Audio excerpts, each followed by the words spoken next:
नमस्कार, साहित्य तक के बुक कैफे की एक दिन एक किताब में मैं जयप्रकाश पांडे आपका स्वागत करता हूँ। आज शनिवार है और मैं अंग्रेजी की एक पुस्तक जिसका नाम है inevitable AI art of growth with generative intelligence, Ashwin Chandra की इस पुस्तक के साथ उपस्थित हूँ। यह पुस्तक हमारे जीवन में आर्टिफिशियल इंटेलिजेंस की अपरिहार्यता, अनिवार्यता की बात करती है। शीर्षक भी यही है, अपरिहार्य या अनिवार्य आर्टिफिशियल इंटेलिजेंस। आर्टिफिशियल इंटेलिजेंस दरअसल है क्या?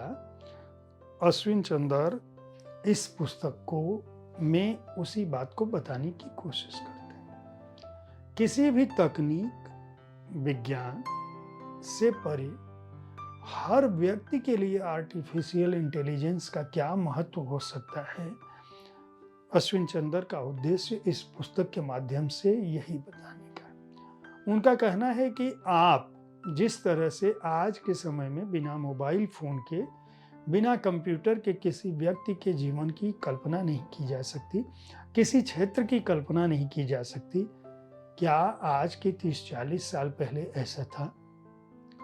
वो आर्टिफिशियल इंटेलिजेंस की इजाद को अग्नि की खोज की तरह देखते हैं। जिस तरह से आदि मानव ने अग्नि की खोज की और अग्नि की खोज करने के बाद उसे ऊर्जा का पता चला और आगे का जो विकास है, आप जानते हैं कि किस तरह से अग्नि से ऊर्जा और ऊर्जा के बाद के काल में लाखों लाख साल में परिवर्तित होने के बाद, अग्नि की खोज के बाद मनुष्य ने न केवल सभ्यतागत विकास किया बल्कि मशीनें बनाई, भाप का इंजन बना और कंप्यूटर के युग में हम आ गए। और कंप्यूटर के युग में क्या आप आज इस बात की कल्पना कर सकते हैं कि कोई ऐसा व्यक्ति है जो बिना किसी फ़ोन के, बिना किसी इंटरनेट की दुनिया के कोई नौकरी कर रहा हो, कोई काम कर रहा हो, कहीं जा आ रहा हो, किसी तरह का व्यवसाय कर रहा हो, या जीवन का कोई भी क्षेत्र ऐसा है क्या जहाँ पे कंप्यूटर का कोई उपयोग न हो रहा हो, आधुनिक तकनीक का कोई प्रयोग न हो रहा? उनका कहना है, अश्विन चंद्र का, कि दरअसल आने वाले समय में कुछ ही सालों में आर्टिफिशियल इंटेलिजेंस आपके जीवन को उसी स्तर पर प्रभावित करने वाला है जिस तरह से अग्नि ने मनुष्य के जीवन को प्रभावित किया, बदल दिया। उनका कहना है आपको इस बात का आभास भी नहीं है कि आर्टिफिशियल इंटेलिजेंस किस तरह से आपके जीवन को प्रभावित करेगा। अश्विन चंद्र का दावा है इस पुस्तक में कि इसीलिए उन्होंने इस पुस्तक को लिखा है, और इस पुस्तक को लिखने के पीछे जो उनकी सोच है वह यही है कि आप इस माध्यम को ढंग से समझ सकें। दरअसल उनका कहना है कि इसको लेके बहुत सारी तरह के सवाल आज के समय में आधुनिक जगत में आ रहे हैं, जो पढ़े लिखे लोग भी हैं। कुछ लोग कहते हैं कि आर्टिफिशियल इंटेलिजेंस से हम बेकार हो जाएंगे, कुछ लोगों का कहना है कि लोगों की नौकरियां चली जाएंगी, कुछ लोगों का कहना है कि यह तकनीक जो है वह मनुष्य विरोधी है। उनका कहना है कि दरअसल आप चाहे जो भी कहिए, लेकिन यह आपके जीवन में आ चुका है, आप इससे बच नहीं सकते।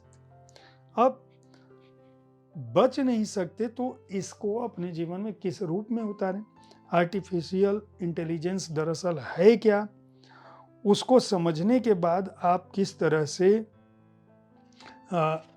इंटेलिजेंस क्या है, पहले अध्याय में उन्होंने इसको बताया है, समझाने की कोशिश की है। और इसका जो दार्शनिक तत्व है और उसका साइंटिफिक प्रभाव क्या है, वो उस तरह से आते हैं। उस पर आगे बढ़ते हुए फिर वो आर्टिफिशियल इंटेलिजेंस को समझाने की कोशिश करते हैं। उनका कहना है कि हम जो है इसको लेके क्यों इस तरह की एक रिजिडनेस भी लोगों में है। कुछ लोग कहते हैं कि नहीं, हमें अपनी कंपनियों में इनका प्रयोग नहीं करना चाहिए। कुछ लोग बहुत तेज़ी से इनके प्रयोग की बात करते हैं। कुछ लोग मतलब एक तरह का जितनी तेज़ी से यह तकनीक आगे बढ़ रही है उतनी ही तेज़ी से इसका या तो विरोध हो रहा है या इसका समर्थन हो रहा है, वह भी बिना जाने। उसके बाद वो कहते हैं कि दरअसल ये क्या कुछ बदल देगी, यह जानना बहुत ज़रूरी है, और जब आप यह जान लोगे तो किस तरह से कामगारों के बीच जो उनको लेकर जो विचार है, उनकी स्थितियों को लेकर जो विचार है, उनकी आखिर आर्टिफिशियल इंटेलिजेंस के प्रभाव से मनुष्य की ताकत बढ़ेगी या घटेगी, वो इसका भी आकलन करते हैं। और उसको लेकर किस तरह से व्यापार जगत, कारपोरेट जगत, नए लोग जो नव पूंजीपति या नव उद्यमी हैं, उनके जीवन में क्या कुछ बदलेगा, जो इन्वेस्टर है, निवेश कर रहा है, वह क्या कुछ करेगा, गवर्नमेंट के क्षेत्र में क्या होगा, गवर्नेंस के क्षेत्र में क्या होगा, और क्या आने वाला समय आर्टिफिशियल इंटेलिजेंस के क्षेत्र में है, उसकी बात करते हैं। सबसे बड़ी बात यह है कि ये पुस्तक कहीं से भी डराती नहीं। वो ये बताते हैं कि जिस तरह से वो कहते हैं कि आर्टिफिशियल इंटेलिजेंस को आप ऐसे समझिए कि जैसे मनुष्य के दिमाग का विकास हुआ। वो कहते हैं कि पुराने ज़माने में चले चलिए होमो सेपियंस के दौर में मनुष्य किस रूप में पैदा हुआ, धीरे धीरे उसकी बुद्धि का विकास हुआ, जैसे जैसे वह जानता गया वह चीज़ें ईजाद करता गया। आगे बढ़ने के क्रम में तलवार, भाला, बंदूक, तोप, मिसाइल, अंतरिक्ष, वायुयान, ट्रेन और बिजली उपकरण, फिर कंप्यूटर, और कंप्यूटर के बाद किस तरह की चीज़ें ईजाद हुई, यह एक विकास का क्रम है। उसी तरह से आर्टिफिशियल इंटेलिजेंस भी वो कह रहे हैं कि आप यह मत सोचिए वो भी अपने विकास के क्रम में है। अभी जिस स्थिति में है वह उसके विकास का वह पैमाना है जिसे जहाँ तक वह नहीं पहुँचा है। लेकिन मनुष्य के दिमाग में और आर्टिफिशियल इंटेलिजेंस में जो बड़ा अंतर है, वह अंतर यह है कि मनुष्य के दिमाग में संवेदनाएं हैं, भावनाएं हैं, त्वरित क्षमता है विपरीत स्थितियों में निर्णय करने की, और वह अपने से विचार करके वहाँ तक उस नतीजे पर पहुँच सकता है। लेकिन उनका कहना है कि जब हम यह बात कहते हैं तो हमें यह जानना चाहिए कि मनुष्य को इस स्थिति में, मानव दिमाग को इस स्थिति में आने में कितने लाख वर्ष लगे हैं। तो आर्टिफिशियल इंटेलिजेंस से हम यह उम्मीद नहीं कर सकते कि वह एक दिन में ऐसी स्थितियों को हासिल कर लेगा, लेकिन वह कुछ भी हासिल कर ले, वह उस स्थिति में नहीं आ सकता जिस स्थिति में मनुष्य का दिमाग है।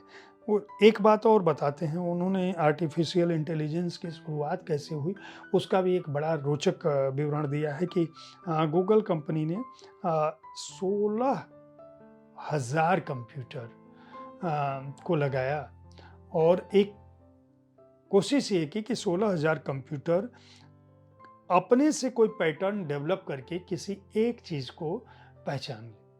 आर्टिफिशियल इंटेलिजेंस की शुरुआत में यह हुआ, और आपको आश्चर्य होगा कि 16,000 कंप्यूटरों ने एक पैटर्न का एनालिसिस करते हुए, डेटा एनालिसिस करते हुए 3 दिन बाद जिस चीज़ को पहचाना वह एक बिल्ली थी, और वहाँ से इसकी शुरुआत हुई। आज आप देखते हैं कि हम कोई बात करते हैं, एल्गोरिथम क्या करता है। आप अगर फेसबुक, गूगल कोई चीज़ सर्च करते हैं, या मैं यहाँ बातचीत कर रहा हूँ, तो हो सकता है कि आप इस वीडियो को सुन रहे हों और आपके बगल में टेक्नोलॉजी से संबंधित, आर्टिफिशियल इंटेलिजेंस से संबंधित विज्ञापन आ रहे हों। ये दरअसल पैटर्न कार्य, मनुष्य का दिमाग जो है वह भी इसी तरह से लगभग काम करता रहा है। सदियों से, जो लाखों वर्षों में उसने ये सीखा। आपने धीरे धीरे सीखा होगा कि सड़क पर जाने से मुझे ये सावधानी बरतनी चाहिए, दाहिने चलना चाहिए, बाएं चलना चाहिए। इस तरह के नियम धीरे धीरे आपके दिमाग में जैसे जैसे आप बड़े होते जाते हैं वैसे वैसे भरा जाता है। उनका कहना है कि आर्टिफिशियल इंटेलिजेंस और मनुष्य के दिमाग में यही एक बात अंतर है कि हमारे दिमाग में कोई डेटा, वह डेटा फीड है जो जिसकी जानकारी हम प्राप्त करते हैं, लेकिन इसकी कोई सीमा नहीं है। यानी एक कक्षा में 10 छात्र हैं तो 10 का बौद्धिक परिपक्वता, बौद्धिक ज्ञान अलग हो सकता है किसी चीज़ को पढ़ने का। आर्टिफिशियल इंटेलिजेंस में ऐसी बात नहीं हो सकती। उसके साथ करोड़ों करोड़ डेटा, एक तरह का वह माल है जहाँ हर तरह के डेटा उपस्थित हैं और उस डेटा से वो पैटर्न को रीड करता है। आप अलेक्सा को जानते होंगे, गूगल को हेलो गूगल कहते हैं। वह बताता है कि आप किस तरह से किसी को फ़ोन मिला सकते हैं, किसी को बात कर सकते हैं। अलेक्सा से तो अब लोग हिंदी में और भारतीय भाषाओं में भी तमाम तरह के मज़ाक करते हैं। उससे बातचीत करने में अलेक्सा को कहिए, अलेक्सा तुम्हें कौन-सी गाली आती है? तो आपको कह सकती है कि मुझे यह नहीं सिखाया गया है या ये गंदी बात है, आपको ये बात नहीं कहनी चाहिए। तो इस तरह से आर्टिफ़िशियल इंटेलिजेंस आपके साउंड को भी धीरे-धीरे समझता है। विज्ञान के क्षेत्र में, चाहे वह चिकित्सा का क्षेत्र हो, चाहे वह अंतरिक्ष का क्षेत्र हो, चाहे वह मीडिया का क्षेत्र हो, चाहे वह सोशल मीडिया का क्षेत्र हो, चाहे वह व्यवसाय का क्षेत्र हो, हर जगह इसका इस्तेमाल हो रहा है। इस विषय से आप डरे नहीं। यह एक बहुत बड़ा क्षेत्र इसके सामने खोल रहा है, खासकर जो युवा हैं वे इस व्यवस्था को जान सकें, आर्टिफिशियल इंटेलिजेंस को जान सकें और उनका कहना है कि दरअसल मनुष्यता के लिए यह एक वरदान हो सकता है, न कि उससे कोई डरने की ज़रूरत है। उनका कहना है कि यह हालांकि अभी शुरुआती दौर में है, इसलिए हम यह कह सकते हैं कि इसकी स्थिति जैसे आप सिक्का उछालते हैं और वह ज़मीन पर आता है, वो किसी भी रूप में परिवर्तित हो सकता है। तो आर्टिफिशियल का इंटेलिजेंस का जो दौर है, वह अभी इस चरण में है। यह नहीं कह सकते कि वह अंततः कहाँ पहुँचेगा, लेकिन उनका कहना है कि आज जो बहुत सारी चीज़ें आप देखते हैं, चाहे वो कंप्यूटर के क्षेत्र में हो, बोलने के क्षेत्र में हो, बोलकर रिकॉर्डिंग की बात हो, रिकॉर्डिंग करके लिखने की बात हो, लेकिन वह यह उद्धरण देते हैं कि क्या अनुवाद सबसे सही आर्टिफिशियल इंटेलिजेंस कर सकता है? उनका कहना है कि नहीं कर सकता, यानी ह्यूमन ब्रेन का कोई विकल्प नहीं है। बेरोज़गारी बढ़ सकती है, इसका उन्होंने एक संकेत दिया है, लेकिन उस बेरोज़गारी बढ़ने का भी आप दूसरा विकल्प ढूँढ सकते हैं। उनका कहना है दरअसल भयग्रस्त होने से, आँखें मूंद लेने से आप आर्टिफिशियल इंटेलिजेंस के प्रभाव से बच नहीं सकते। इस तरह से मैं कह सकता हूँ कि अश्विन चंदर की यह पुस्तक बहुत एक महत्वपूर्ण पुस्तक है और बहुत सटीक समय पर आई है। मैं उनके बारे में बता दूँ कि आर्टिफिशियल इंटेलिजेंस एंड रोबोटिक्स के एक तरह से जो प्रतिनिधि लोग हैं भारत में, उनमें अपनी इनकी भूमिका रही है। 18 साल से अधिक समय रहा इस क्षेत्र में उनको काम करते हुए हो चुके हैं, लगभग 2 दशक होने वाले हैं।